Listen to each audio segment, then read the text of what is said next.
And, well, to be honest, this is the 4th attempt at recording this video today alone. So, yeah, it's been one of those days. There's a link down below which has a video about it and about what I've been up to today and why this video is probably going out late. But also, that link will also take you to a post where I am looking for your suggestions. I'm starting this off at the beginning.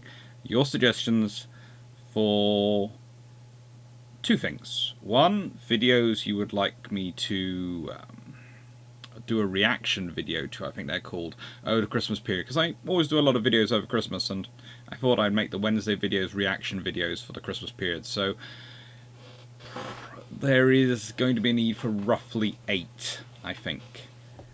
I think it worked out at roughly 8 when I did the maths in my head. So yes, I'll be looking for suggestions for that, and of course the annual suggestions for topics for the Hot Tub Historian videos, which I know you love those shorts. I know you do. Anyway, when Battlecruisers leading up to World War I, and it wouldn't be a video of mine without a shameless book plug. Second edition coming out soon. I just love the fact that it's got to a second edition. It's my first book.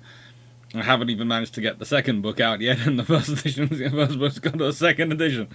That's really, really kind of you all. So thank you for your support, and if you haven't got it, I think there are still copies available to be found, but if not, go to the USNI, go to Pen and Sword. They are allowing pre-orders for the second edition, and yeah, it'll be out soon.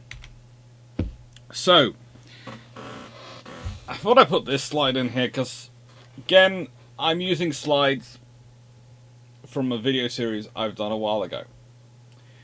It was Dreadnoughts, 1905 to 1914, and actually it covered up to about, well, 1916, 17 really, in terms of video length, and I'm using it because those slides were still pretty darn good, and fulfill all I need for this video. But I've still got this slide in here. Why? Because the same development that happened in battleships happened in armoured cruisers. The same growth, the same desire for long-range engagements, the same necessity of, well, of firepower. All these things were the same. Why? Because, and this might seem strange to us today, because we exist in a world where we have the aircraft carrier as our imagined major capital, only a sole major capital ship. When you really look at it, you've also got ballistic missile submarines and amphibious ships. They all fulfill the role of capital ships for differing navies, in terms that they exist to project power on a global level. They exist to project power onto another nation, in peacetime and in war. But in the 1890s, early 1900s, 1880s even as well, if you looked at someone and said, well, I'm going to build one ship to fulfill both the large cruiser role and the battleship role, they'd have looked at you and gone, how? There's a good reason for that. Battlecruisers might evolve towards fast battleships. Battleships, i.e. general battleships, might evolve towards fast battleships, in that you are sort of pulling those two roles together, the idea of having speed, firepower, and armour. But for that to work, you need to have to either get the power-to-weight ratio of your plant at a sufficient level, or build a truly massive vessel. So, What you're building is always limited to an extent by the infrastructure and your technological level at the time you're building it. And when you're building these ships, you can build a jolly good battleship, or you can build a jolly good large cruiser. You can't build something that's going to do both. Not as we would define it.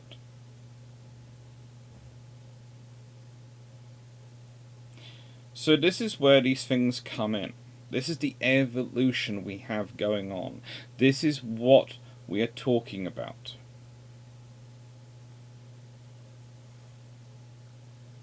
We're talking about how warships have come about.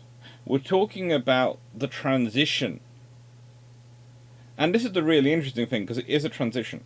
Because you have the ships of the line, and then you have the ironclad frigates, which are pretty much the battleships of their era, but also the frigates of their era. They are large sailing vessels which cruise around the world. They can be used for that role. Yes, there aren't many of them, but you can do that with them.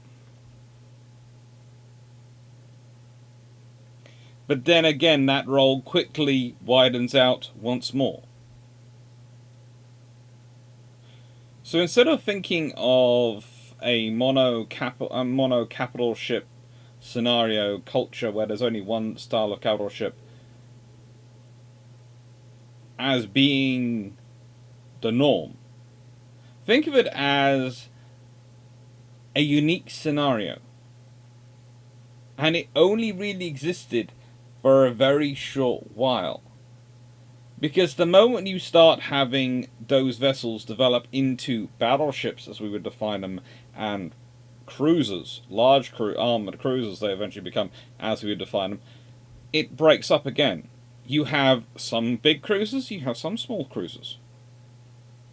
Small cruisers act as sort of an escort scout role. Large cruisers act as a distant capital ship, presence around the world, your commerce and trade protection. So when we're looking at HMS Invincible here, when we're looking at her, what we're looking at is a ship which is a dreadnought armoured cruiser. Dreadnought style armoured cruiser. She's a battle cruiser. But she's very much a cruiser.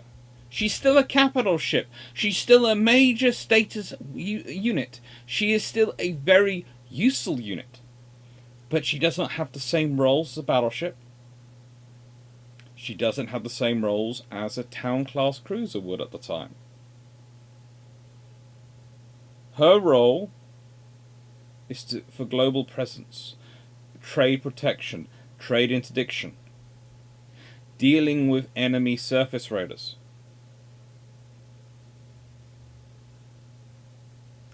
And the fact is, she's as big as she is. She's the shape she is because of that. The needing to fit her with extra power plant unit, extra plant to give her more speed,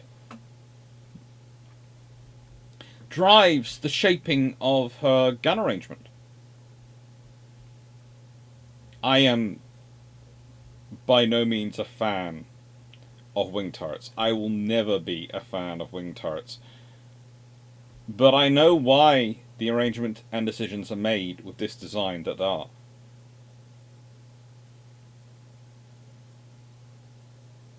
And one of those reasons are that if you're going to go for super firing, and honestly, you could have done that with this ship if you're going to go for a super firing scenario. If you're going to raise up guns to fire over other guns, you also need to lengthen the ship. Yes, it will become slimmer. So that's not just making it longer, but you're going to make it less beamy.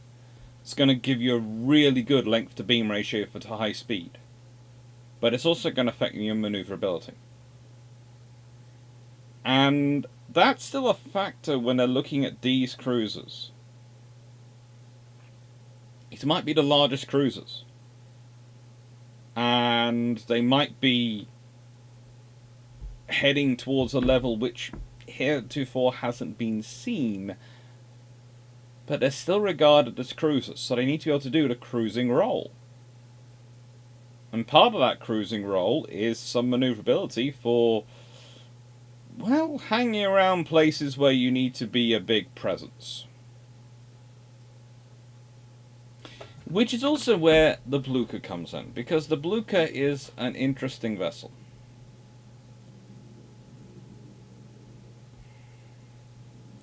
The Blucher is an armoured cruiser where someone is someone's response to the idea of a dreadnought armoured cruiser, where they've gone, well, they're still going to keep with armoured cruiser style guns.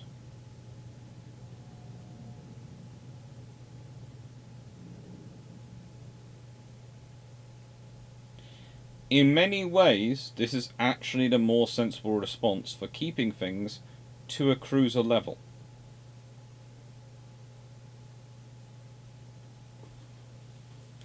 The Blucher's the more sensible response. This keeps it as a cruiser. But this also automatically makes cruisers, definitely large cruisers, definitely a lower status unit than your battleship. Why does that having a bearing on anything? Well, for Britain, that's not an option. Britain needs to have high status cruisers it can send around the world. It wants a battle fleet it can concentrate in 1 to 2, maybe 3 places in the world. They are the big hammers. They are the systems which they have to call upon when they need to crush someone. Either crushing their hopes and dreams by turning up in full force and smiling, or turning up in full force and opening fire. And that's what the battle squadrons are for. But the Royal Navy needs options before it gets to them. And therefore a battle cruiser, a dreadnought armoured cruiser, with equal weaponry and equal status, that makes sense. And it also means it's more likely to be able to do the role the British really wanted to do. And that is put down enemy armoured cruisers. They want to make sure they can't be a problem for them in wartime. Vessels like the Blucher. They want to make sure, doesn't matter what they do, they have no chance. And so that's where the Battlecruiser comes from. That is it. It's not a random occurrence. It's what makes sense. Hello. So, if I've explained what we're doing now, is basically I'm going to show you what the traditional role of a battlecruiser was supposed to be when they started out. Here's your battlecruiser sitting off here. This is my HMS Prince Albert. She's roughly an indefatigable, but she's sort of not an indefatigable. You can tell very quickly what isn't her indefatigable, but she's indefatigable within UAD parameters. Then we have, because frankly trying to do it any other way that gives me no ability to organise them at all, we roughly have 2 convoys, each with 20 of these lovely, lovely merchant vessels and a light cruiser. Because if you don't add in the light cruiser in UAD, the merchant vessels are incredibly stupid.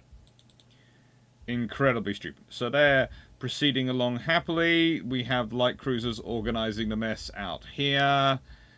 And we have your battle cruiser. Now the idea was there was going to be 2 separate convoys sailing far apart. far, far apart. And this would be just sailing in the area. And then messages would come through by radio telling them an enemy has been spotted. Enemy smoke's been spotted. There's something weird going on. Which point, cranks up from cruising speed to full speed, turns in the right direction, and goes, right then, let's go find the enemy. Let's go find out where the problem is. They're heading north, so unfortunately, the threat is the other side of the convoy. Which means we're probably going to play dodgems because of the way UAD works. Ah, see, there is the threat.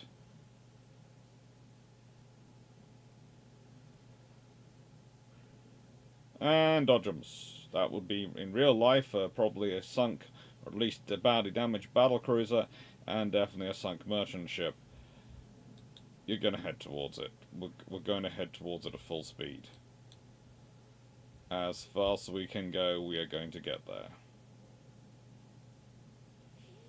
Thankfully, this is proving to be a very, very, very poorly coordinated attack. But the two light cruisers are getting the hammering, but their job is to do that. The literal job of those light cruisers in such circumstances is to charge the enemy and hold them for as long as possible. And that's what the two light cruisers are. They are highly modified town-class light cruisers.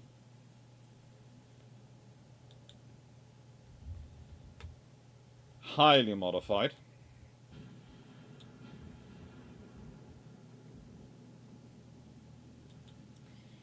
Frankly, if I was that heavy cruiser and I realised that something like a battlecruiser had just shown up, I would be making my way to that fog bank as quickly as I physically could. But as it is,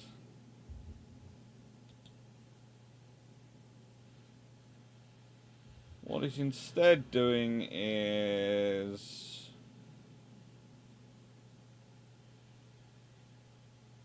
boom, that would be a gone light cruiser, definitely. And yes, now we are going to cross over in front of him and stop him being able to engage. Kind of doing 30-odd knots. Not sure how fast I made my light cruisers for this thing. I think I might have used adapted ones from the campaign I saved. Just go quickly check Canada. Oh, Canada. Yeah, you are a campaign one. Oh, yes. That is not actually... Is that one of your merchant ships over there? So we're really running a leave everyone else behind campaign. Thankfully we have Prince Albert out here. I'm fairly certain this cruiser is going to at this point start paying more attention to him than he is paying to, well, her, than he is paying to anyone else at this precise moment. I'd be fairly certain I would certainly be paying a lot of attention to this. And that's the purpose. Now, if you're looking at this cruiser and you're going, Alex, what is this modelled on? This is a UAD equivalent Scharnhorst class. So, very good armoured cruiser. And when I say UAD equivalent, I mean more heavily armoured than UAD, than in real life. So, my version of UAD equivalent to real life. Basically, it have extra arm added on. Because that's the best way of stabilizing the designs. You can't mess around with the normal metal hull thickness and the spacing of the bulkheads like you can in real life. You have to realize there are limited tools, and so this is what your battlecruiser is for. Get between the large surface raiders and the convoys, and preferably sink them and avoid torpedoes. There you go. And before anyone starts going, well, of course it won in that campaign scenario, I was demonstrating what it's supposed to do. I'm going to do, this is the first of 3, hopefully, which are going to show the various scenarios that different people can see for battlecruisers at different times. And this is the basic conception. that you would have the very cheap to produce light cruisers going around the world. And the battle cruisers would take over the role of the armor cruisers. And that's why they're called dreadnought armor cruisers to begin with. And defend the convoys, defend trade, and also interdict convoys. We can turn the entire exercise on its head and have Hansa escorting a convoy and the Prince Albert come up. And that's pretty much what she's there to do. Destroy convoys. Or protective convoys. It's commerce warfare. The German reaction after it was revealed that they had been fooled, to an extent, is interesting.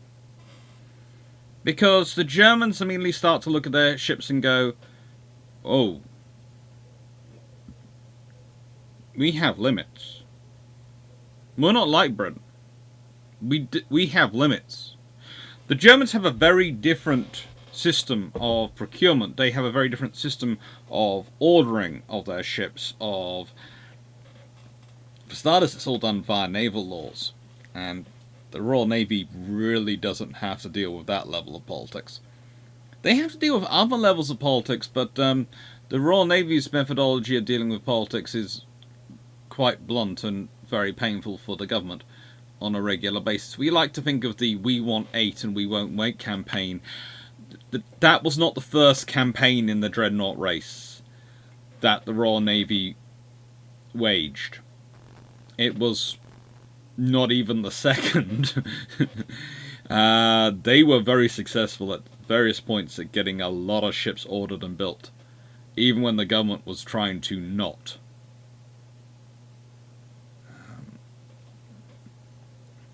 That wasn't even the first "we want 8" campaign. There was one where they ended up getting 6 battleships and 2 battle cruisers. Always nice to have. But for the Germans, it's always a different scenario. Especially because of the way Tirpitz structures them. You see, Tirpitz is not necessarily the world's smartest when it comes to strategy. He's fairly decent, but no Bismarck when it comes to politics. And when it comes to strategy and understanding the world around him, he is at sea. He really is. And not in a good way. You see, he lights upon a Japanese methodology. And it's the only way he can really get his ships through. Now, the Japanese methodology, I'll explain this a bit more later. The idea is that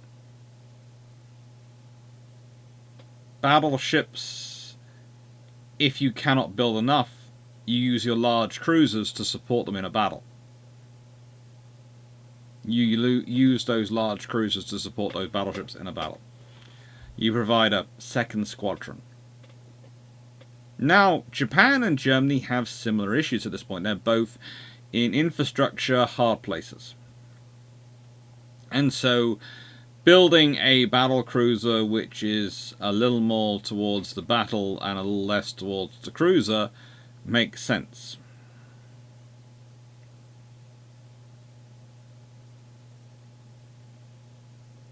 And honestly, the Von der Tann is a pretty darn cool ship. 27.75 knots.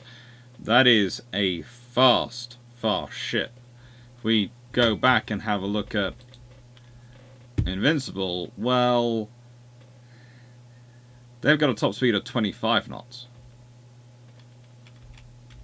Von der Tann has just blown that out the water.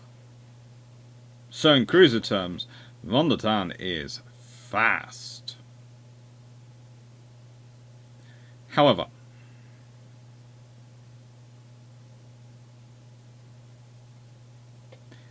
you can also see another problem straight away, and I discussed this before when talking about turbines and engines on this channel. She's powered by 4 Parsons steam turbines. To get the speed they needed, they've had to go to Britain for the engines. They've got very good Schultz Thornycroft boilers, There's always a debate over how much that's Schultz engineering versus Thornycroft's engineering in tows. I would say it's Thornycroft ideas melded with Schultz precision of manufacture.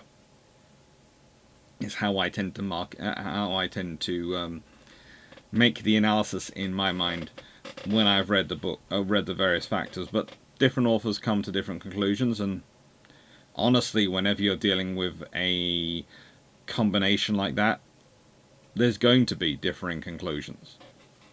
There's a lot of soft factors involved as well as hard factors, and it's how much emphasis you put on the various soft factors that's going to affect what your opinion is of them. I would say the precision manufacturing capability of Schultz at this time is a tremendous soft power factor you cannot ignore, and soft factor. So you can't quantify it necessarily, but you can certainly say it's a quality. They had decent armor. Again, we've got 9.8 inches over the thickest part of the belt versus 6 inches. Now, the thing is, these ships are developing down the road. Von der Tann is developing down the road, but she's very much a cruiser. Yes, a German-style armoured cruiser, and the Germans have always been far more fighting in terms of their cruisers than necessarily the British. The British have a large battle fleet. There is always that difference of analysis when you're looking at battlecruisers.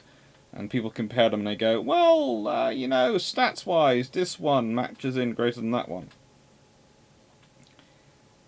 And you ask, well, what about the nation that it's representing? What does that nation need? Does Britain need, does the Royal Navy need its battlecruisers to be second-line battleships? No. It has plenty of dreadnought battleships in the first place. It doesn't need second-line ones. But Japan, Germany, they do. They really, really do. And this is reflected in the architecture and design of their ships, but also what their function to do. One of the interesting things for the Germans is their obsession over the range of their ships and the capability of their ships in terms of how far they could go. And again, people come down to this one and go, well, it's because of the lack of fueling stations. It's because they wanted to push through the British and all these sort of things. And they're right. In every single scenario, all those cumulative factors have a big impact on the German obsession with range. But also, it has, therefore, an effect on their design. And just as the lack of those issues, but the presence of very different issues, has an effect on the British.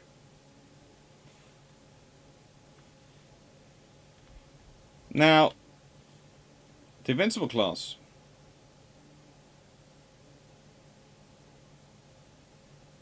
These are definitely commerce protection ships. Von der Tann.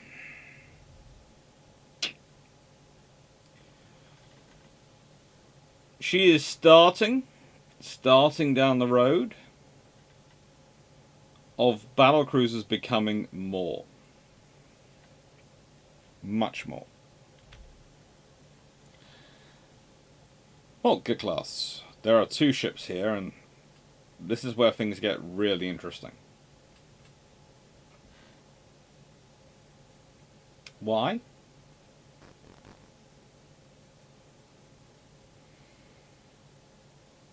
Because it's at this point that you start to get ships coming in which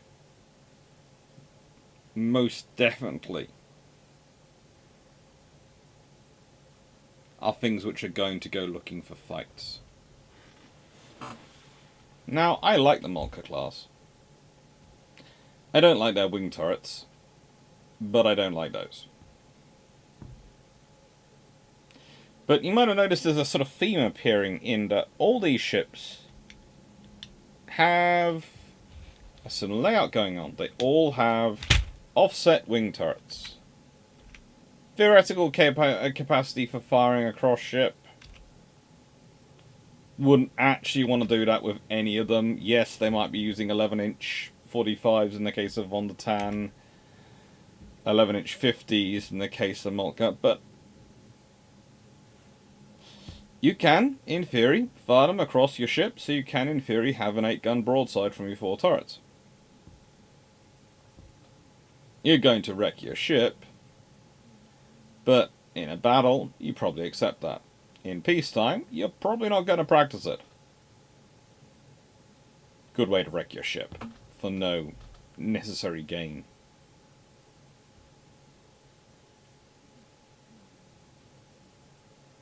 And again, we have an interesting thing going on here, because of the difference between German production and infrastructure and how their engineering is being focused, and British, because you have the Germans keeping to their 11-inch 50s, which are very good guns. They are.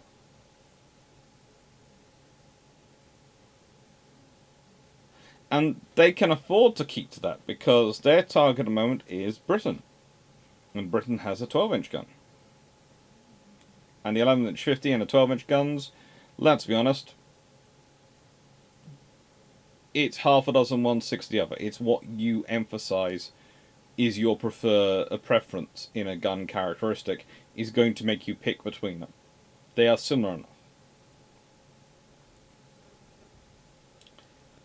But the trouble is the British and the Germans aren't the only ones in the Dreadnought race. As I've said before, whilst thanks to the political posturing and structuring of their naval laws, there is an Anglo-German quantitative race going on, which is always a silly scenario to get into with Britain at this point in infrastructure-wise.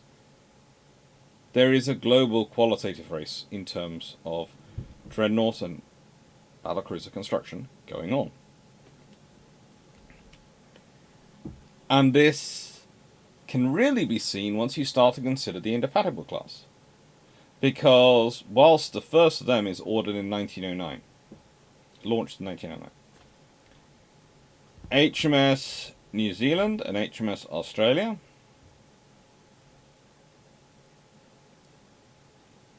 they're ordered later. They're launched in 1911. They are ordered to be the flagships of cruising squadrons for Dominions. It wasn't just Australia and New Zealand who were looked at. South Africa and Canada were also asked to be part of it, because the idea was that having these ships would be commerce protection. That's a really interesting thing to think about. It really is, because if you're thinking about ships from the point of view of pure commerce protection and commerce interdiction, the Indefatigable class is a really good design. Yes, the German vessels have thicker armor. Yes, the German vessels are designed the way they're designed. But that's because of their adoption of the sort of the Japanese concept, because they have to. And the next UAD video will explain more about the Japanese concept, which is why I'm eschewing it a bit. But for Britain, what they were looking at was trade protection. They weren't worried about fighting a battle in terms of a fleet action with these ships. These ships weren't about a fleet action. These ships were about cruising the world's oceans, hoovering up enemy smaller cruisers, and trade, merchant ships, and making sure British and British Empire and Allied convoys got through. That's what they're about.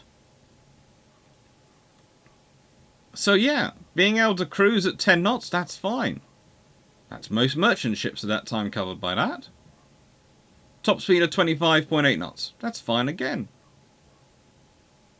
Most cruisers at this time are not going to be much of a problem for that speed. That's not what the Indefatigable class are for, in terms of fighting other ships of equivalent power.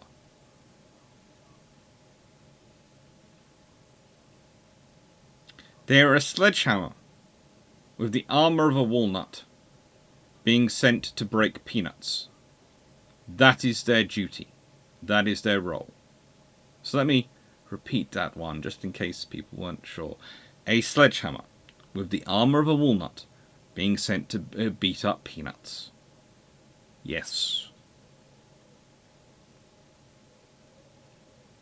And for that, that's pretty good. There is nothing in those stats which doesn't make it a fairly effective vessel to build.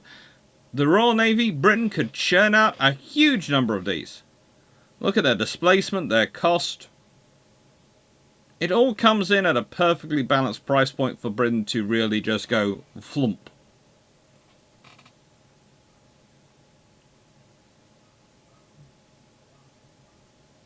That's what they're for. They're for being the global part of the presence. Therefore, the deployment around the world. They're supposed to be based in Australia, New Zealand, South Africa and Canada was where they were hoping to base those squadrons. The fact that two of the Dominion governments didn't play ball, well, c'est la vie. The Canadians believed this would be one of those vessels which would be too provocative to the Americans. That's at least what part of their reasoning they claim for it. But personally, I believe that frankly this is one of the few vessels which, with the Americans knowing the stats like they did, thanks to them being reported in, well, all the lovely copies of Brassies, etc., I doubt they'd have bothered about it one jot. So, the other area where battlecruisers started to come in was in both Germany and I have to admit, this is in both Germany and Japan. Japan starts off first with this one. They have an idea that comes in where Japan started prior to even the creation of Battlecruiser. The idea of large armoured cruisers filling in for their lack of battleship numbers in fights of enemy fleets to add in an extra risk factor. Because the idea was that the large armoured cruisers would keep the enemy's superior numbers of battleships busy, making it a more even engagement in terms of battleships, which would mean that the enemy would probably lose more ships, and there might even be a chance that you can win it. Always good for that. Always good for there to be a chance that you could win it. However, and I say this with a lot of love for the scenario, and these are variations on the Queen Elizabeth class. They are variations on the Queen Elizabeth as the UAD allows you to produce. So please note that we have Malaya, which is what this class is named for. She's the class origin of the class, so probably get most of the targeting aimed at her. And she's there against 2 Koenigs and 2 Deflingers. So it's roughly historically accurate sort of proportions of numbers, and I've marked around things. I'm not sure what kind of scenario where you would end up with this, but basically the idea is that the German battlecruisers are supposed to keep the British battleships busy long enough for their battleships to actually win their fight and for the British to lose a lot more ships. It's part of that whole risk fleet idea. It's not really a sensible move for the Germans because making their battlecruisers heavy enough that they can do this means that they're often limited to 26 knots, 26.5 knots, which, if you consider the proper speed theoretically for a Queen Elizabeth class was supposed to be 25 knots, that's only a knot and a half advantage over them. Whereas their battleships were usually 21 knots of speed for the Germans. So the Queen Elizabeth class had a 4 knot speed advantage over them. That's not good. Now, UAD has done its usual thing and has decided to do this at random timing. It's a beautifully clear night. The ships are positively luminescent in their wakes. Rodney is sailing along. The blackouts are all in place, but also all the lookouts are.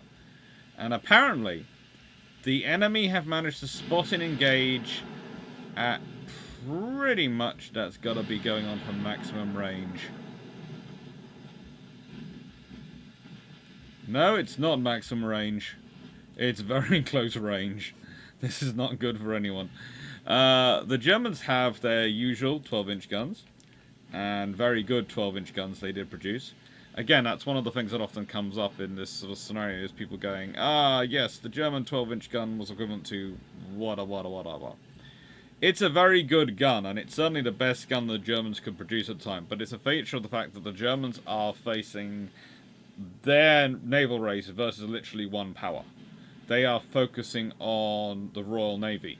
That is what they're focusing on. For the Royal Navy, they have to deal with the fact that they are stuck in both a quantitative race with the Germans constantly pegging themselves compared to them, and the British constantly going, no, we have to have more. And the qualitative race with the rest of the world, which basically includes America, Italy, really pushing it forward, but also to an extent Japan. But Japan and Italy are both doing a lot of their tech through Britain, and a lot of their developments through Britain, so it kind of helps on both powers. This is the reality of what you're dealing with in this time period. So the British are kind of going, well, yes, we could produce a 12-inch 50 like the Germans have produced. But honestly, that's no help to us in the rest of the scenarios going on. It doesn't help us in the rest of the discussions we have and the rest of the issues we're dealing with. That's no help to us. Especially not when others are pushing their guns up bigger and bigger. So that's why the British are going 13.5-inch, 15-inch, etc. They're jumping is because of the Japanese, the Americans, the rest of the world. And there is all sorts of things which are done in books to try and make it as purely as just an Anglo-German thing, and to try and provide reasons for these jumps within this singular race. And that's just wrong, because it's not a singular race. There is no such thing as a singular naval race. You could argue Germans focusing on the British were, but to an extent, but to be honest, the Germans, the main problem was when the French also were starting building ships, and their ones were getting bigger, and it was a case of, oh, frigate. Now we have to really put in the efforts to go. And there are actual honest discussions when they're looking at battleships of, because of the way the Germans do a multi-year ordering law and all these things, which does give them some standards and some requirements, it also gives them a lot of restrictions, whereas the British don't have that. So at certain points the Germans go, we can't afford to pay for a more powerful gun than that which is available. Well, the Koenigs, they look at giving them a better gun. They look at going for upping the caliber of the gun, making it a larger, more powerful weapon. And they can't afford it within the limitations of their cost requirements. Which is another joy for why the Germans have quite so many issues in terms of their procurement versus the other powers. Because the German system is set up as rigidly as it is because that works well for the army. Their entire procurement system is structured around... Oh, the Magrov's thing. That's annoying. But basically, yeah. This was a night fight, so no one's advantage. You basically stumbled into it, blasting away at each other at night. Not a good scenario for anyone, really, in this period. But the German procurement system is set up in a way which fits army procurements. Navies, because of the way the technology is constantly evolving and changing, you don't necessarily want a long-term procurement thing, a system like that. You don't want to be at the mercy of laws which fix prices, because things fluctuate. Things which cost so much at a certain point might be a lot cheaper later on. But you also might be wanting to add in a lot more other technology as well. It's one of the reasons why German technology appears to go forward in... Boom, boom. And as you can see, strange enough in this fight, due to it being a night fight and the battleships being at the front, they have been smashed first because literally they just got so close to each other. And before anyone thinks, these are the first two British battleships, and look at their conditions. They have been seriously mucked up. If it wasn't for the sheer quantities of armour and probably, I'm going to say this, the difference between the 15-inch gun and the 12-inch gun at close range. Now, if I was the Battlecruisers, I would have personally used that as time to escape, but they are correctly choosing that if they're going to attack, they want to divide between the two groups so they can cause them to worry about firing on each other. But yeah, that's not going to last for long.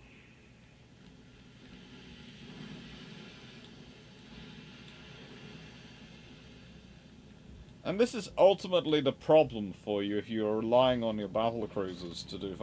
It works as long as the person you're going to fight is providing even enough ships. If they have even a one-ship advantage, i.e. a 20% force advantage, the firepower differential is going to have a big bearing in terms of what's going to happen. And you could well see your battlecruisers in a normal daytime fight get rolled up, especially if they're kept to the same speed as the battleships by the engagement. That's the sort of the problem. When the Japanese came up with the doctrine, the idea, the difference between speed between battleships and large armor cruisers was not that great. The difference in armoring and in capabilities was not as massive. But by the time you're in this level, you're in the Dreadnought level. A ship can either almost be designed to be a very good battlecruiser, or it can be designed to be a very good battleship. We haven't yet got the high-pressure steam that's going to come in, especially in the late 1930s, early 1940s, and all those things, which are going to make the power-to-weight ratio viable in terms of the tonnage of, plant you put in, to achieve those speeds and carry the necessary armour to really be able to do this.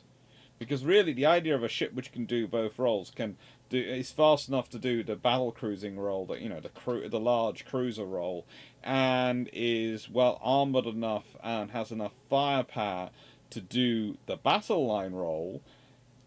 That's the fast battleship. That's the holy grail that they're pushing towards. But getting there is not easy. It's just not. With that as an idea, though, with the idea being, build battlecruisers tougher, harder, at a certain point, navies have to start thinking, especially with the problems of raising up the speed of battleships themselves and keeping that level of armour, what are they going to do? Because speed is an advantage. Speed is a massive advantage. Especially in this era of conflict. And an opponent who can do 28 knots. That's scary. That's a 7-knot advantage over a battleship. They can decide the range of engagement. They could theoretically launch a decisive attack from one side or another when you're fighting a battle.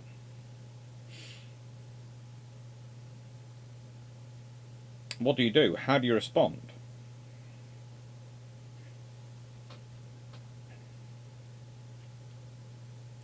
Well,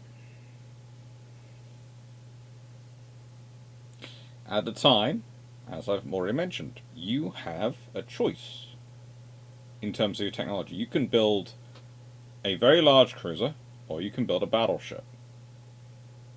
But the fusing of the roles hasn't really happened, and whilst the Queen Elizabeth class, which also featured in that last sort of section, were a step in that direction. They were a step. Trying to build a fast battleship.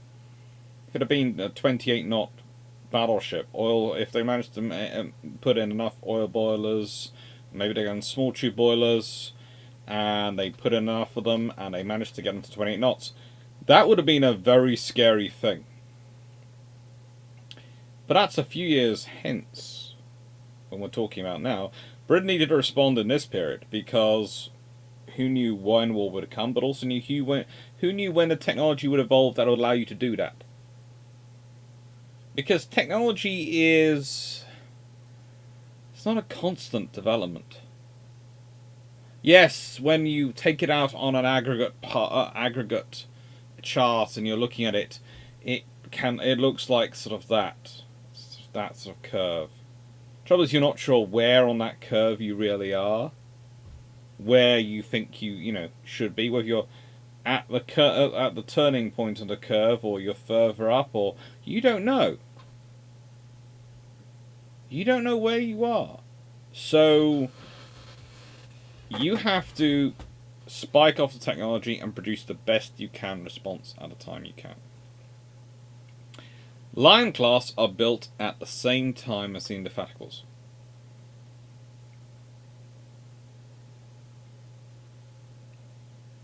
That's always scary for people to realise. When they're first sitting there going, what do you mean? Sorry, milk went down the wrong tube. What do you mean? You're building the Lion class, which looks like this, and the Indefatigables at the same time. Why did Australia and New Zealand not go for these? Because these ships have a different role.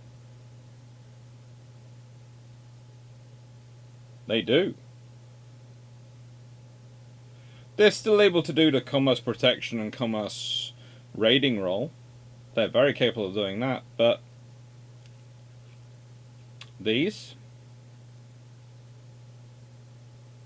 with their ferocious, I do love I use that word, 42 Yarrow boilers, able to develop 70,000 shaft horsepower. Well,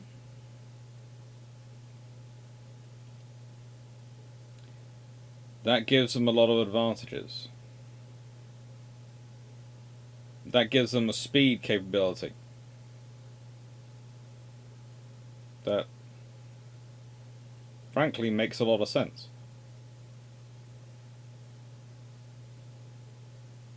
But what is it for? What is this ship for that the Indefatigables are not? What makes the Lion class worth the extra money? Is it their 13.5-inch guns? No. In fact, these are being built to fight the Germans. Basically, the German battlecruisers have started underwater and they're fast. Actually faster than British battlecruisers. And obviously they're being built with the idea of supporting the battle line. So now, what does the Royal Navy need to do? Well, do they need ships to support the battle line? No, they still don't need that. But they need ships which will make sure the German speed advantage doesn't allow them to attack the battle line. Ships which can hold those ships up long enough, damage them enough that they'll be prey to the Royal Navy's battle line. Because the thing is, again, if there's a big battle going on, the Royal Navy's going to be fighting with its large battle fleet, and it's always presuming its battle fleet's going to be bigger than the opponent's, because it's investing the money to be bigger. So what do they need? What do they need their ship to do? Do they need it to get into a slogging match with those battlecruisers? Do they need it to be able to go toe-to-toe and trade salvos with them in a sort of high-speed version of the line of battle from Age of Sail? No. That's not what they're for. They're for a scurrying, squirreling fight. They're for a running engagement. Therefore, a battle which is going to be made of movement and manoeuvre, where one side is trying to push the other side, One side is trying to damage and move on from the other side.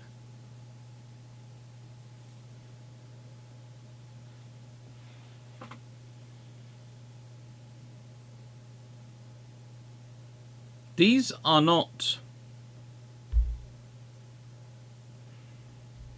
How do I put this? They're not a sledgehammer wrapped with a walnut's armor going out to crack peanuts.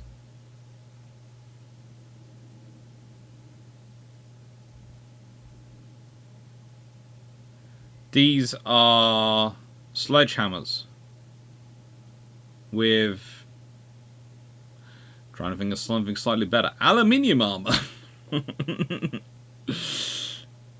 Going out to have a bash at each other, hoping to cause enough damage, just enough damage, that the battle fleet can eat the other sides alive. And then comes Queen Mary. Ah, good looking ship. She's an improvement on them. But at this point, the Royal Navy has been launching a battlecruiser a year. This is a problem for the German system. Because the Germans, they order theirs in tranches. They make plans. The British are building one a year, and able to modify and upgrade the designs. Still 70,000 shaft horsepower. But now a top speed of definitely 28 knots. And slightly better armor.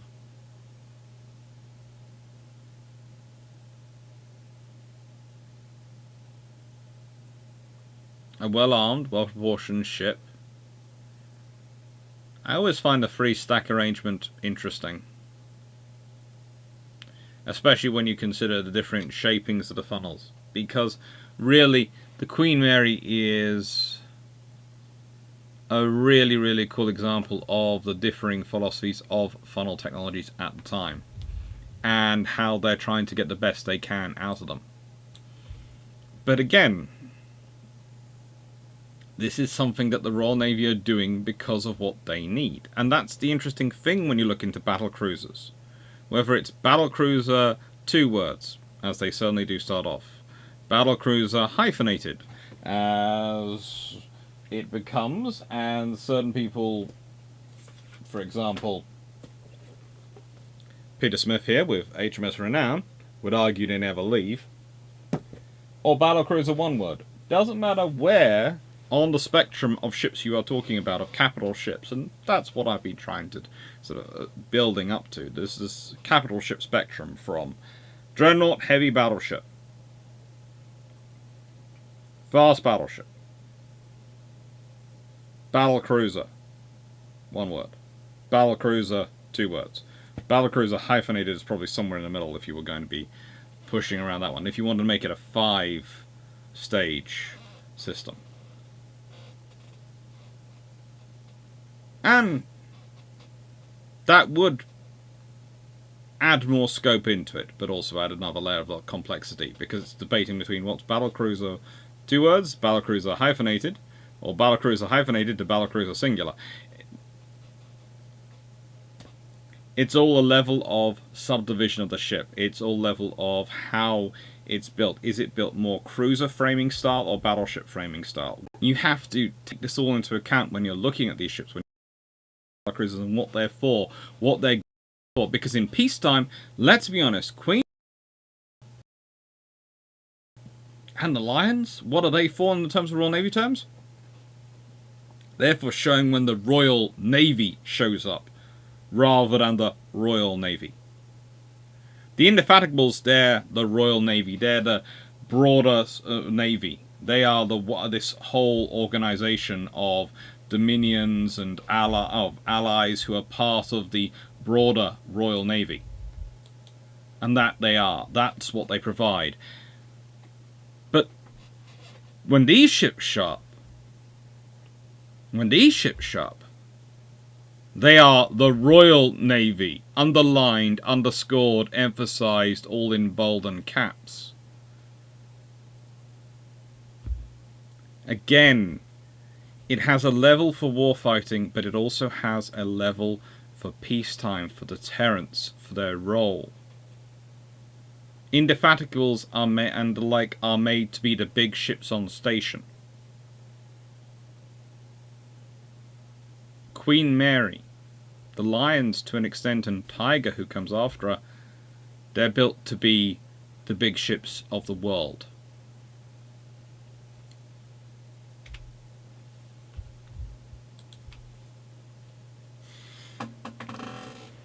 And this is why they start to matter, because the Japanese have been looking at the Germans, and the Japanese know their own policy. The Japanese, though, have a different scenario, because the Japanese are looking at it and going, well, hang on. You guys are thinking about fighting in the North Sea. That's really quite a confined area in circumstances. And possibly the Baltic. That's a very confined area, Germany. But, we're looking at the Pacific. And that's an area which allows for a lot of manoeuvre. And we have massively extended sea lines of communication. So we need to have battlecruisers. There's no choice for the Japanese in that regard. They need to have them. But what do they also need? They also need extra that second line for their battleships.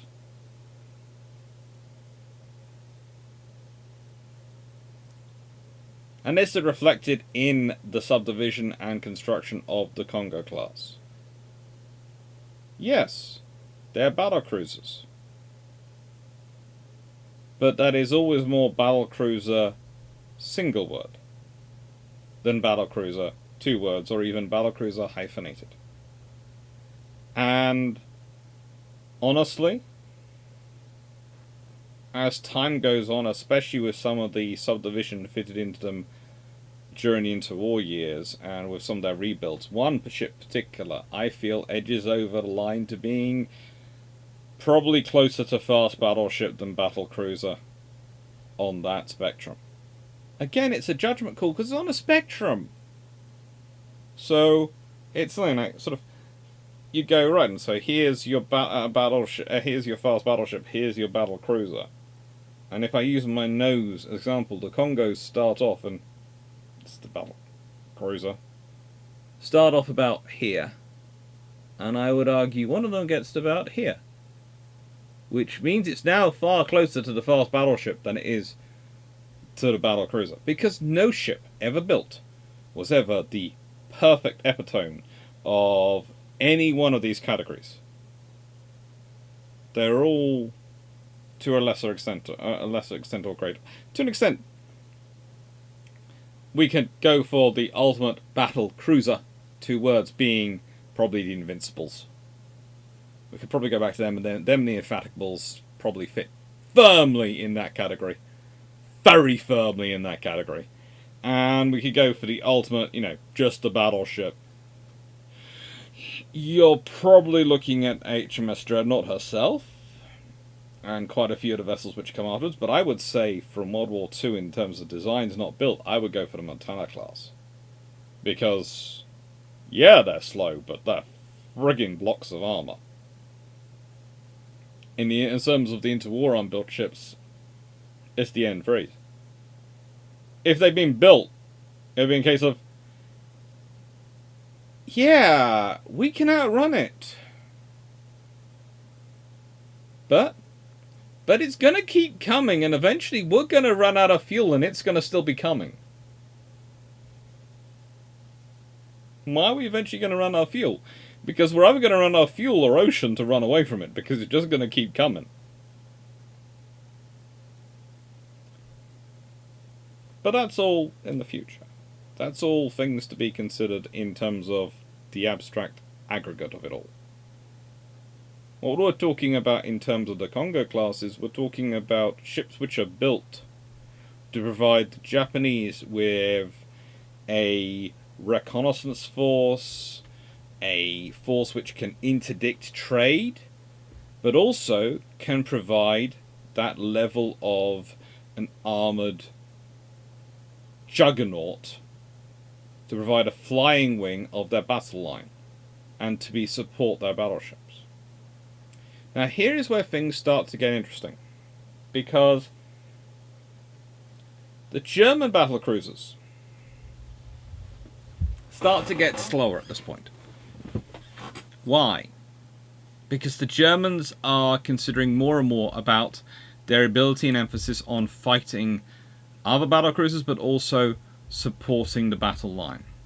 And there's a technological limitation, and it's really not much, but there is there.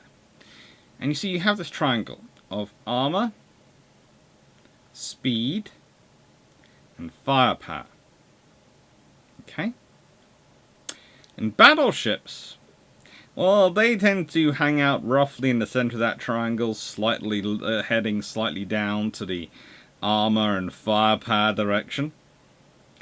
Battle cruisers, they're supposed to be between the firepower and speed, heading sort of in that direction. Basically, you have to go for something like a steam ram to find something that's going for the somewhere between the armor and the armor and speed direction. But you cannot have everything on this triangle. If you want to, you will end up with a battleship. But if you want to have a battle cruiser, well, it's gonna have to sacrifice something. And the trouble is, for the Germans, they realize they need to have as many dreadnoughts to fight an upcoming battle as they physically can get. This means that they have to think about their individual ships. And what they think, largely speaking on the sablets as it's shown, is, that if they sacrifice some of the potential speed, because remember, the Germans were the first ones getting their battlecruisers going 28 knots. Sacrifice some of that speed, they'll be slightly better at assisting the ships, the battleships. Why do I forget the battle part of battleships in there? The battleships in the battle line. They'll be better for what the Kaiserliche Marine needs them for. And really what the Kaiserliche Marine needs ships for is to bash their way out of the North Sea. They need to be able to open those sea lines of communication. They need to be able to find a way to make it past the Royal Navy.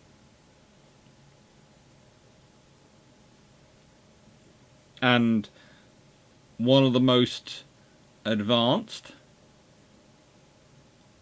hard-working and industrious nations in the world in its period, which was growing its maritime infrastructure, took one look at the scenario and went, speed's not going to be enough. Because they could have gone the other way. They could have decided to try and make their ships even faster. But then they wouldn't have had the armor to do any of the supporting of the battle line.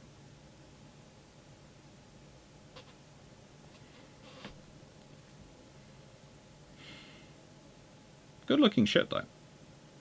Shame about the wing turrets. Seriously, they ruin any ship. It's just... don't bother commenting below with all the legitimate reasons for them. I know, I understand the logic for them. I accept the logical reasoning for it and why they have them. I just don't like them. Okay? I just don't.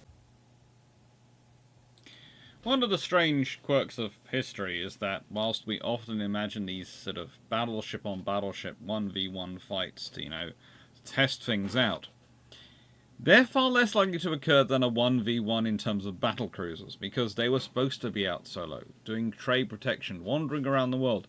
The odds of a battle cruiser ending up bumping into another battle cruiser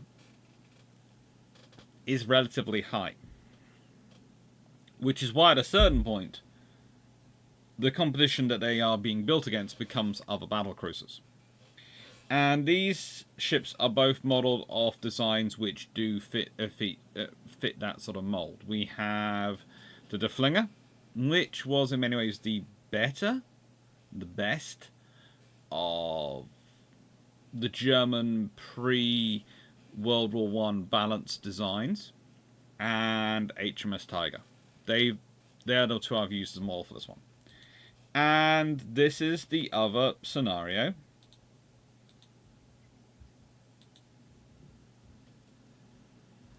For battlecruisers, and this is a common scenario, really. But you know, let's first have a do sort of a little look around this, and once we've got the time, have a look around the Flinger as well. Or rather, once we spotted it, so we can go and have a look around it. We've got Achilles here moving along. Hopefully she doesn't have a heel, but, you know, we should always be slightly worried about any ship named Achilles. It's not really the best name to name something after. I fully expect the shells to come out of the smoke straight at me. Yes, there they are.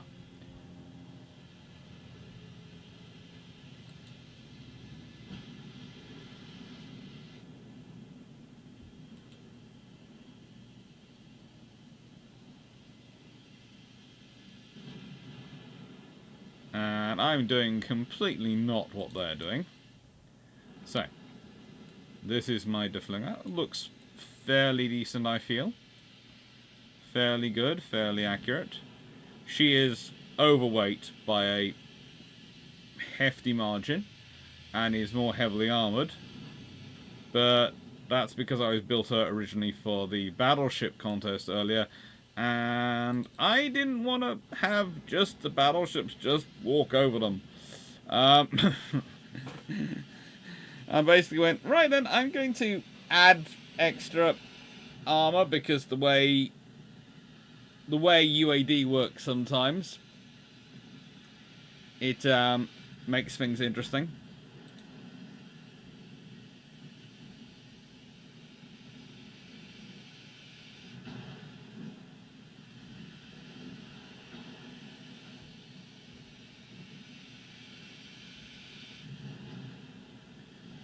Now, it's the secondaries which are being really nasty at the moment.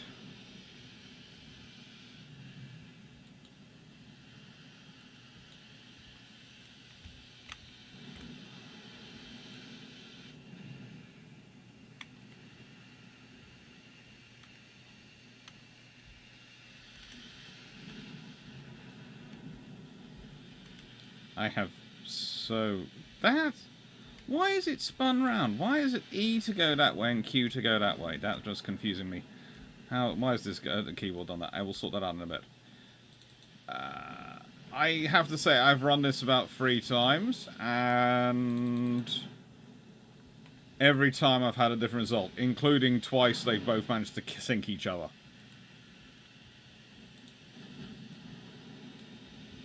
They have both managed to sink each other. It takes skill to do that.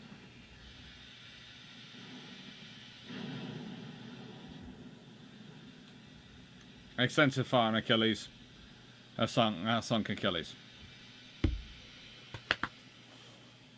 I have the feeling that if it had lasted much longer, both ships would have been lost. So it turns out Achilles did have an Achilles heel.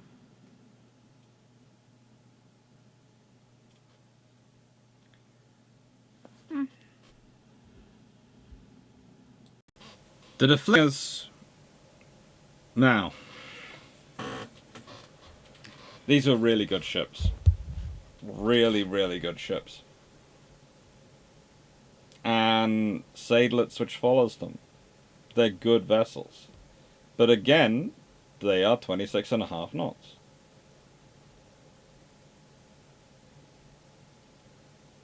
They are a capability which the German Navy is building up to. When you consider this design, it's dropped 2 guns and 1 whole turret in terms of broadside, in terms of firepower, and you can't really argue it's got more out of it, because let's be honest, 8 12-inch guns versus 10 11-inch guns, that's not enough of a differential.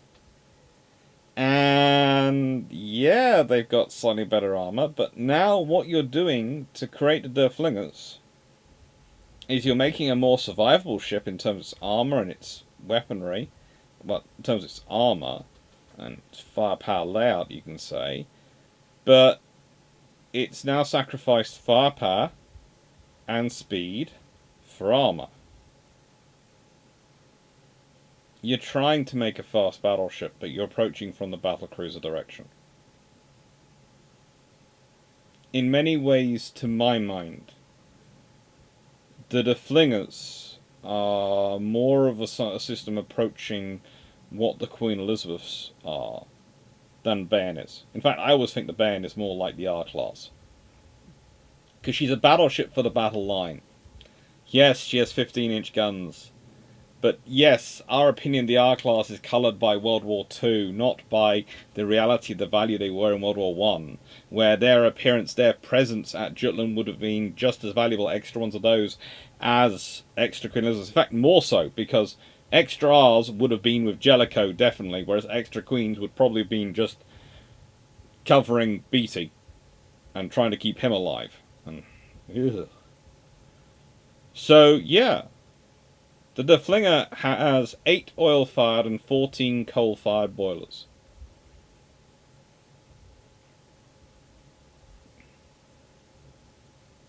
They can do a fairly decent range at 14 knots, which is useful. It's a good range to have. And a good speed to have. But their top speed is 26.5 knots. So they could have gone faster. They could have been better. But they weren't. Because Germany was looking at their battlecruisers and going, this doesn't add up. Do we need a fast trade protection, commerce interdiction ship? Or do we need more ships for our battle line if we're going to pose a serious threat to the Royal Navy?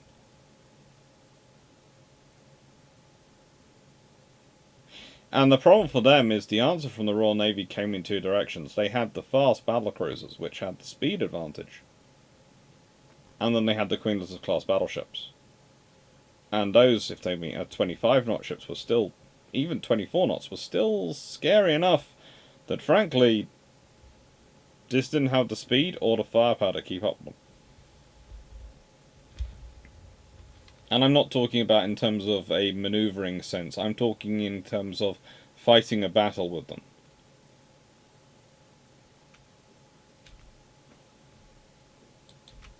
Now, something which did worry the Germans more than the British. The British weren't so worried about the Borodino class because, well, A, the British supplied their engines, so they knew exactly their performance characteristics. B, the British knew what Russian logistics was like, and so they weren't worried about them getting supported anywhere else than what. And C, they're more likely to dump in the Baltic, the Black Sea, and maybe the Pacific.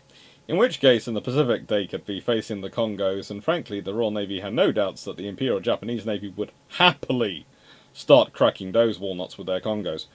And let's be honest, the Congos, because of what they were more than capable of taking on the Borodinos, despite them both having 14-inch guns.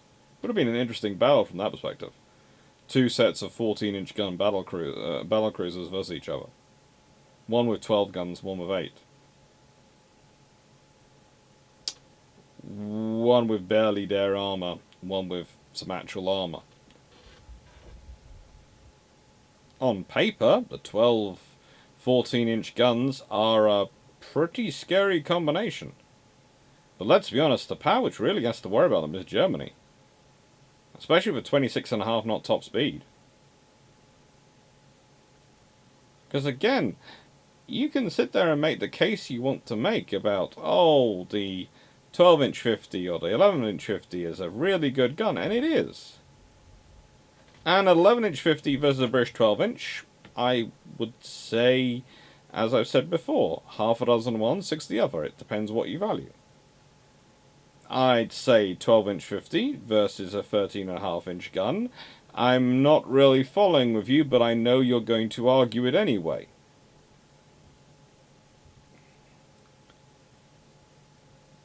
Once you're dealing with 14-inch or 15-inch versus a 12-inch 50,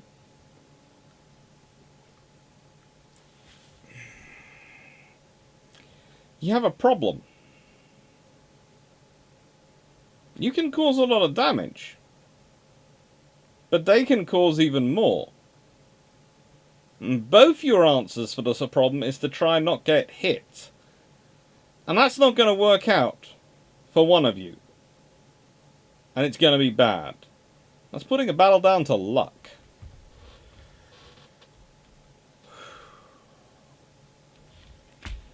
And then comes HMS Tiger.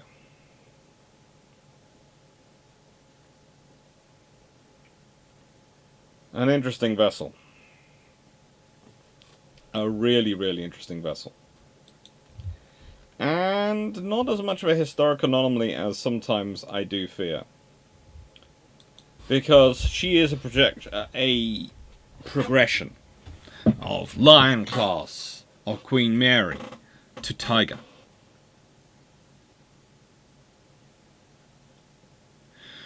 She is armed as well as can be, and one of the interesting things is they've moved her masts around so that her rearward facing guns are able to fire more cleanly to the rear. If you go back to Queen Mary, sorry, I have these marking wherever the little videos are going. Go back to Queen Mary, you see there's a whole stack, funnel stack, and mast. And that really is a Q gun position. That really is a centerline internal gunner position that can only really provide you with broadside fire. Not really good at any of the other angles, despite them having done their level best to clear it up. But we go to Tiger, and well, she's clear. Yes, she has a long superstructure heading aft. Yes, that structure does have the casemates in it. But still, she's a good looking ship, possibly one of the best looking ships built. She's fast, 28 knots. And again, I would say with all this, just always remember these are design top speeds, not necessarily their real top speed. And she's capable. She is capable. She is again this global cruiser, this global presence ship. And yes, she can do the fighting when she needs to fight other battle cruisers. But she's still the British variation of it. And the problem that happens with battle cruisers is when people forget what they're for. When people look at them and go, wow, you have the same guns as battleships, so therefore you have armor too, so you must be a battleship as well. No! Getting in a running fight where it's maneuvering and it's kind of like Dogger Bank or the Falkland Islands with enemy battlecruisers, that is one thing. Getting in a stand-up fight with battleships, no! That's not what battlecruisers are for. Any of them are for. Even the ones, and I tried to make this clear, but I will say this quite clearly, even the ones which were supposed to be the second line in fleet formations, they're not for that. They're meant to die heroically, pretty much. The odds of any battle cruisers in terms of the Japanese or Germans, when I think of that doctrine, surviving after going toe-to-toe with a battleship, stuck in that line, especially if they're stuck at the same speed as the battleships, and they're stuck just pounding away those battleships at battleship engagement ranges, is zilch. They are going to get annihilated. And if you need proof, you look at Jutland, where that scenario happened. And the people who did it were the most stupid of all to do it, the British. Because we knew, because we designed the frigating concept. We knew what it was about. And we still let our battlecruisers get suckered into that fight.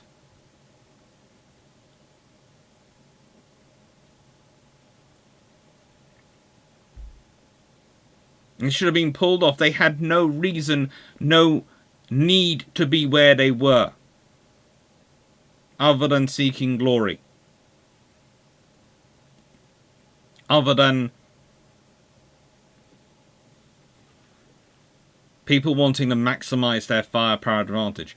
Thank goodness, in World War II, when you have a similar situation, Battle of Matapan, HMS Formidable, in the fighting line with the battleships ready to go toe-to-toe with the cruisers, you have the actual admiral ordering her away.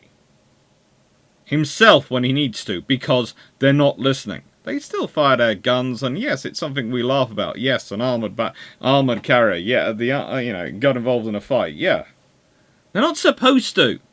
It's not their job. They don't have guns to go and engage in a battle with cruisers in the night. No, they have guns to provide them with long-range anti-air defense for when anything that gets through their fighter line, and possibly discourage anything which gets too close other than that. But preferably, leave that to the surface ships. That's their job. And I think this is where it becomes interesting in the Mackensen class. Because these are really pushing on. These have between 4 and 12 inches of armor.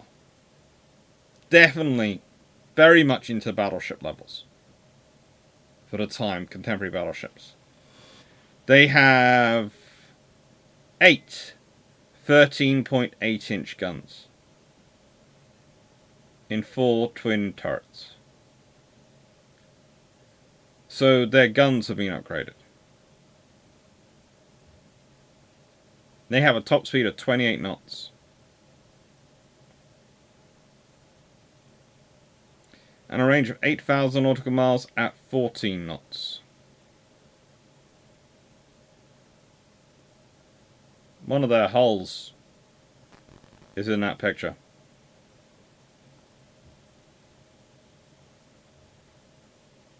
It's a nice picture. They were launched in 1917. They've been started long before 1917. But again, it's one of those things of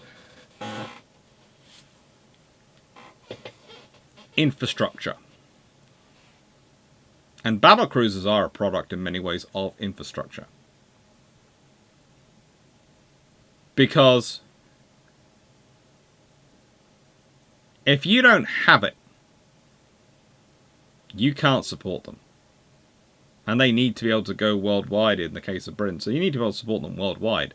Which does impact on how you're constructing them to a way. Because again, you have to think about what facilities do you have in Singapore? What facilities do you have in the Bahamas?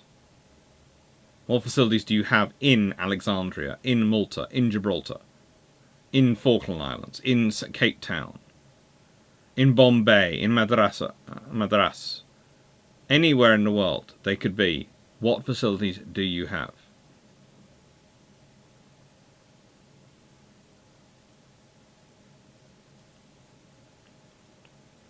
When you don't think about that, you end up in a problem.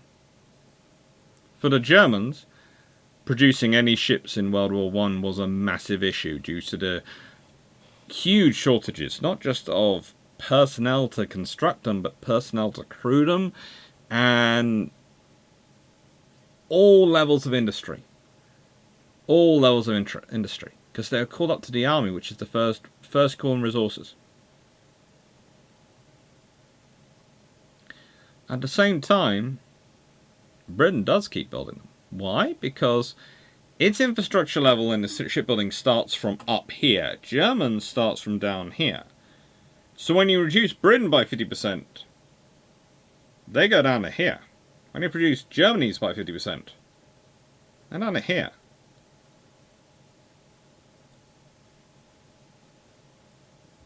Both drop by 50%. one dropson is still bigger. And then you place other demands on it, yes, but it's still able to work. Whereas the Gen 1, very little comes out. Very little indeed. Now, I'm adding this in as an extra bonus because we've already done it whereby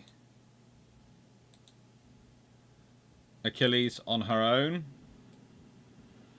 fighting the German, and as I said, the results have not been good. One-on-one, they managed to, they're both so powerful they tend to, even the ones where Achilles won, I don't think Achilles was probably going to get back to port without a lot of assistance. And if she's operating on her own in the random far reaches of the world, then the odds are she was not going to get home. And it's the same with the German vessel. Every time it's won, it's been very red and very badly damaged. And I've been sort of going, well, you have to hope you're going to get home a la Seydlitz. You're not going to get home any other way. And, well, that's the scenario you have to deal with. That's what you're having to look at. But that's 1v1 is, of course, not the most accurate. And I know someone would have said this. Ah, yes, but the British battlecruisers never operated 1v1 if they could. They always like to bring a friend. So, here is a scenario of bringing a friend.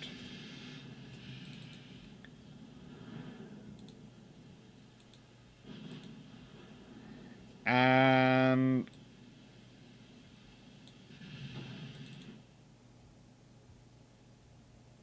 honestly,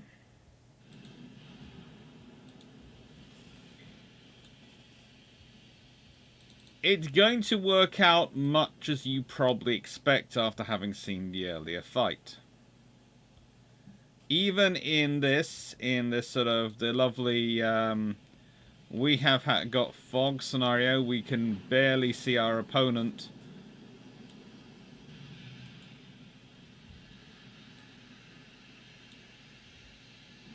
You're looking at a scenario where it is not going to be good for either side. It is not going to be good.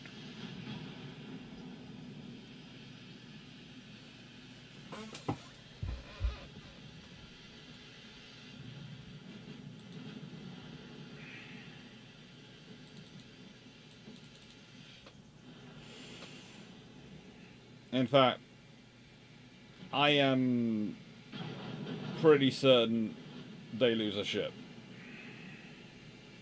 Although this is the first time I'm running this dual one, because a dual one to me automatically gives one side a huge amount of firepower advantage and also a target dispersion advantage. And Prince Consort does appear to be doing a large amount of the damage here. But neither of those ships appear to be too badly damaged. And hands are just being sunk. So yes. 2v1. It rather makes the point. 1v1. Sometimes the British win, sometimes the British lose. Either way, it's going to depend a lot on the crews. It's one of those scenarios, it's like a video I was contemplating doing a while back, involving using the Littorio class as my example rather than Yamato. And the trouble is, the Littorios are too close. That at the end of the day, you have to start factoring in a lot of the soft, and I mean this, the soft stats. And it comes down to me, in my mind, looking at most of these ships, the realities of it is going to come down to the soft stats in a 1v1 between the British and German battlecruisers, or any of the battlecruisers 1v1. Unless you pick the newest of the new battlecruiser and put it against the oldest of the old battlecruiser and then go, yeah, this is a fair fight. You are not. in a scenario. I've taken two designs as the basis. I have to admit, the Hansa is far more heavily armoured than the Flinger was in real life. But still,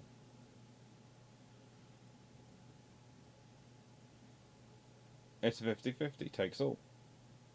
And in this scenario, yes, Hands are lost. But that then comes back to the ultimate point when you're dealing with battlecruisers. And when you're dealing with any kind of fighting. Fighting numerically fair is stupid. Fighting in a scenario where your ships have not been designed to fight is stupid. Doing either of those scenarios is a good way to lose ships. Unsurprisingly, considering what I explained earlier about, the battles, demonstrated with the battles and battlecruisers ending up in a battle with fixed battle where they can't run away or can't maneuver with battleships. It's unsurprising they're lost at Jutland. It's unsurprising they're lost in all those things. But we'll get into that in the summary.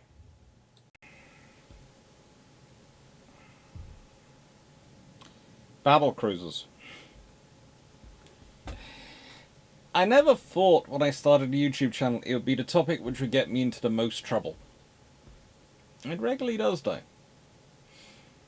There are so many other issues which could get me into trouble. There are so many opinions on naval history I have which are ripe to cause trouble. But battlecruisers.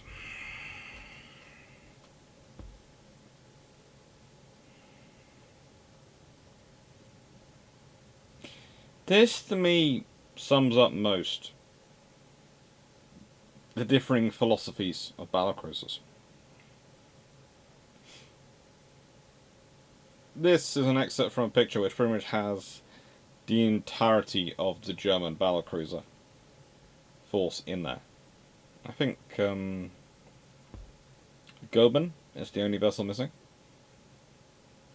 from memory at the time. This is one of the British battlecruiser squadrons.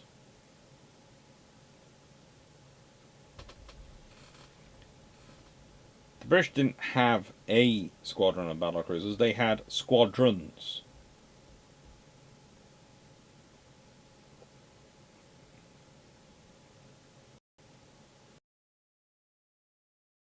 Things are. The Japanese were building 4 battlecruisers. Yes. And once they had them, they planned to build 4 more. They were always planning on building 4 more, and probably 4 more after that. They had their 8-8 plan, which was more like a 4-4-4-4 plan, because it was 4 battleships, 4 battlecruisers, 4 fast battleships which were closer to battleships, and 4 fast battleships which were closer to battlecruisers. It's cute.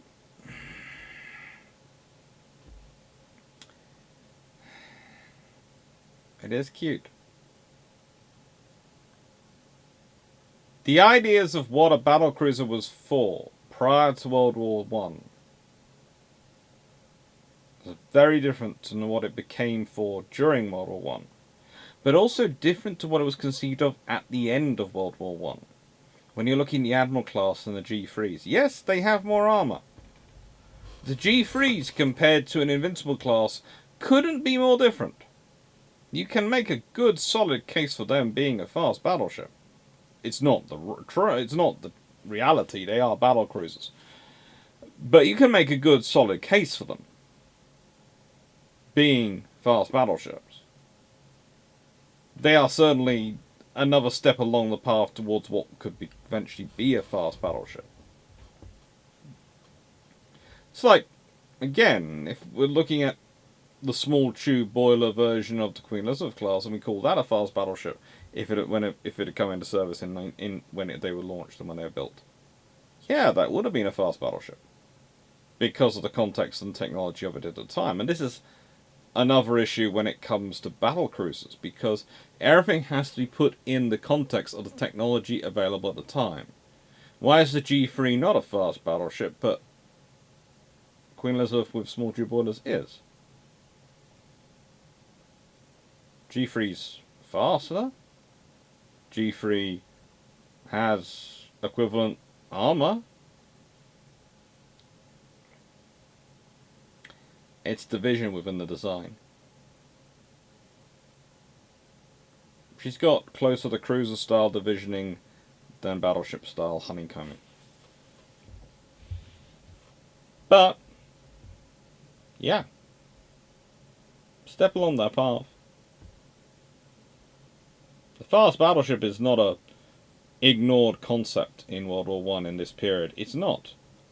The battlecruiser in many ways comes about because the fast battleship is the desired dream, it's just not possible to achieve.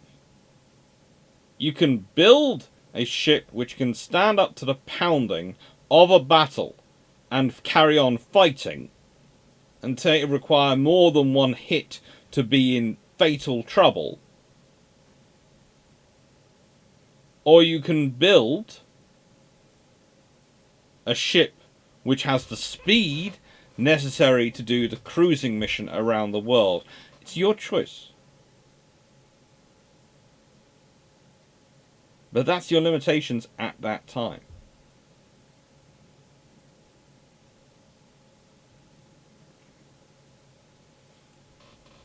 And when you consider the firepower, armor being chosen for the battleship equivalent of the G3, the N3,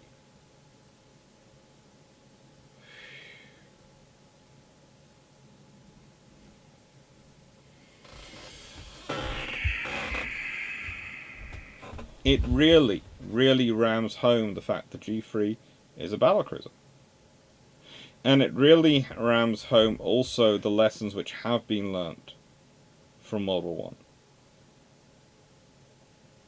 Because you could almost argue, and probably quite should argue, that the G3, far more than the Admiral class, is a doubling down on the idea of your battlecruiser being your global capital ship, your presence capital ship, wandering around the world, giving everyone the necessary image and presence,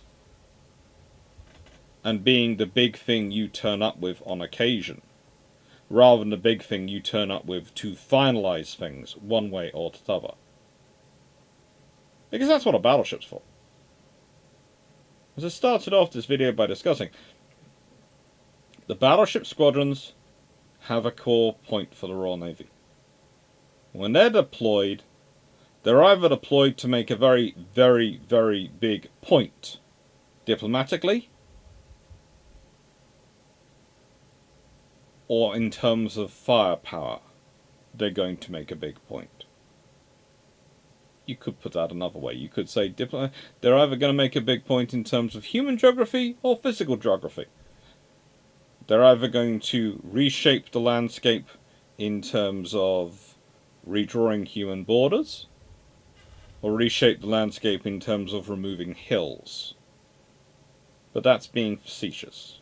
It's a nice way to think about it, in terms of clearing it up in your mind sometimes. But it's overstating when you don't need to. It's hyperbole. And sometimes hyperbole is useful to ram home a point, to make it stick in a student's mind or any listener's mind. But also sometimes it's not worth it.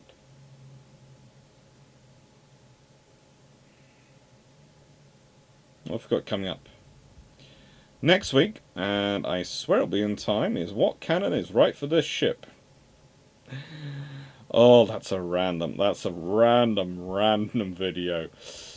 Slides for that have already gone over place, and the practice was weird as anything. We've also got coming up in August, Tirpitz and the Risk Fleet, where I will delve even more into the strategy behind the technological positions and acquisitions of the German Navy, of the Kaiserliche Marine as it runs up to World War I. And just why Tirpitz really shouldn't have been put in charge of a navy. But the thing is, there is one more class which needs to really be considered as the product of 1914 thinking. The renown class.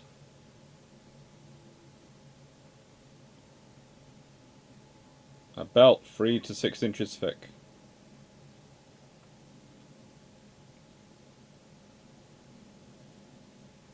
Six 50-inch guns in 3 twin turrets. Top speed 32 knots. In many ways, in terms of the last word on the pre-World War I battlecruisers, the renowns are it.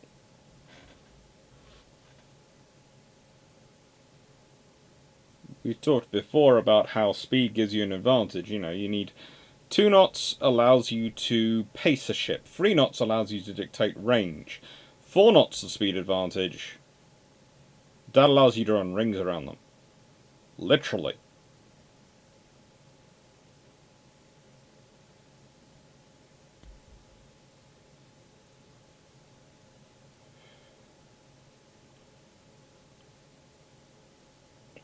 What the British could have done with would have been these, possibly a little bit earlier, or a few more of these. Why?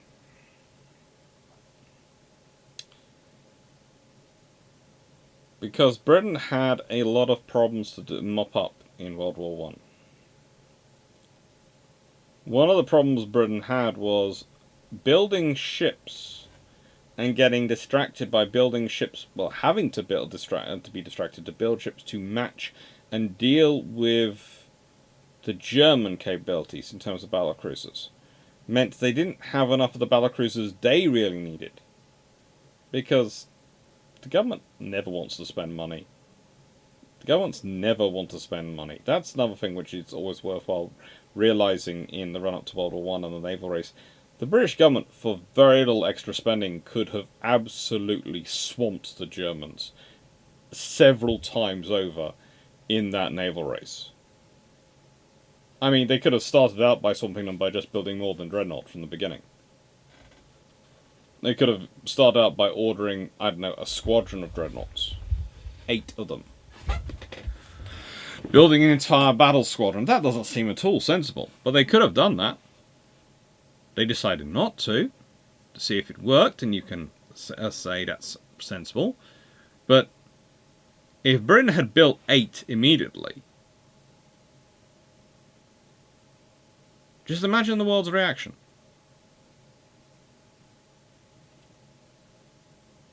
And battlecruiser terms, they build 3, not 4. They don't build even half a squadron. They build 3 ships. They don't even build a division of a division of ships. They know 4 ships. They build 3.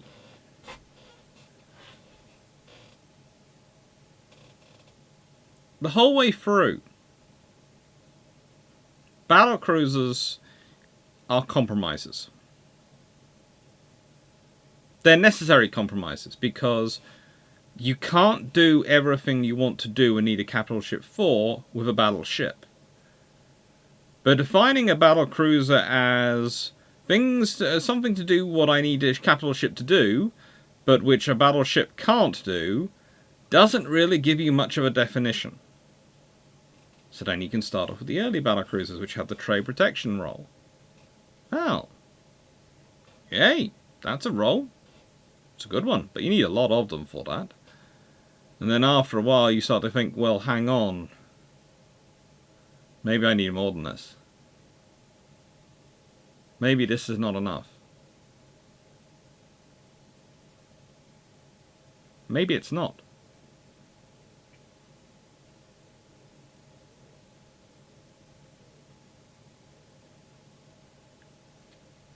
Maybe it's not enough. Maybe there are now other battlecruisers in the world and now you need an edge over them.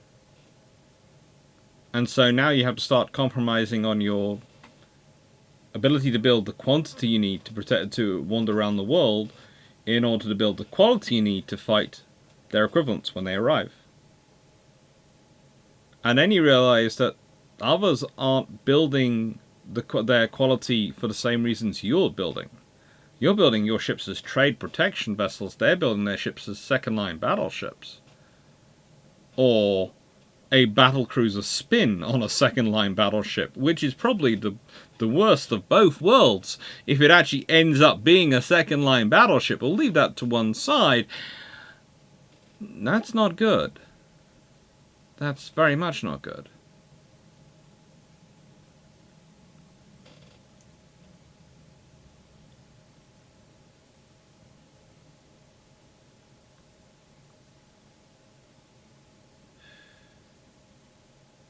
So what do you do? What do you do? You keep building. It's your only real option. You keep building. And you hope you have enough. But you have to keep justifying that construction with your government. Again, the Royal Navy have both an advantage and a disadvantage over the Germans. The Germans have a law. Once they've got it through, that's what they're building. No dispute. The British don't have that. Sometimes it works in their favour, sometimes it doesn't. For the Russians and for the Japanese, the other nations who are getting battlecruisers prior to World War One, their reasonings are different. The Russians, honestly, they just wanted ships. They just wanted to feel powerful again, and battlecruisers were what people had. It's deeply, deeply, deeply base psyche.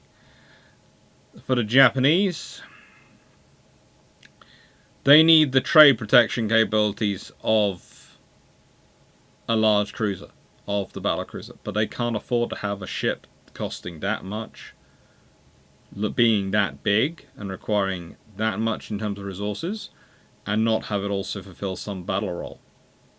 They don't have the breadth of infrastructure and personnel for any other scenario. Thank you very much for watching. Hope you enjoyed. I'm not sure if this video is going to go up on Wednesday night or if it's going to go out on Friday night. It might even go out Thursday night as a premiere. It's going to depend how the week goes. It's going to depend how expensive, to be honest, and there's a small video hopefully up which explains all that, and there's a link down below to, well, to the post I was hoping you'd go comment on for the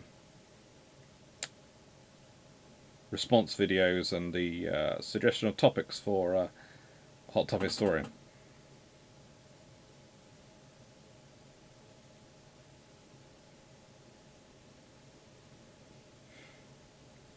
Thank you very much for watching. Thank you. Whenever this goes up, I hope you've enjoyed it. Take care. Have a nice evening. And question. I will add a question right at the end, just to see how many people watch right to here.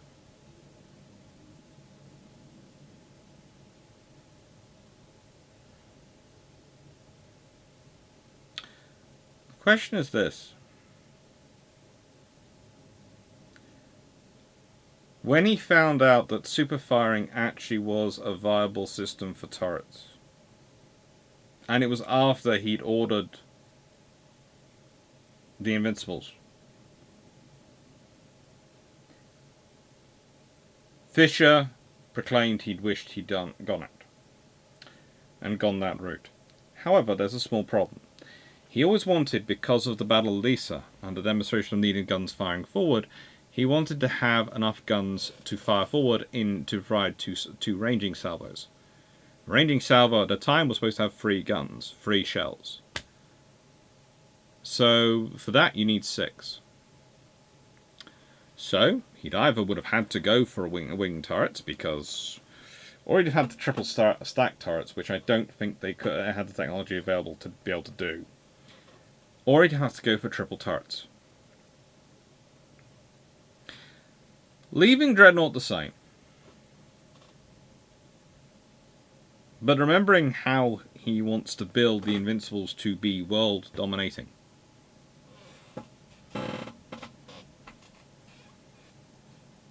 Let's say he decides to go super firing with them. Does he go triple turrets? And if so, what do you think he does with them? What do you think they look like? Do you think they look like? My personal thinking is they look like Renowns, but with 3 triple turrets.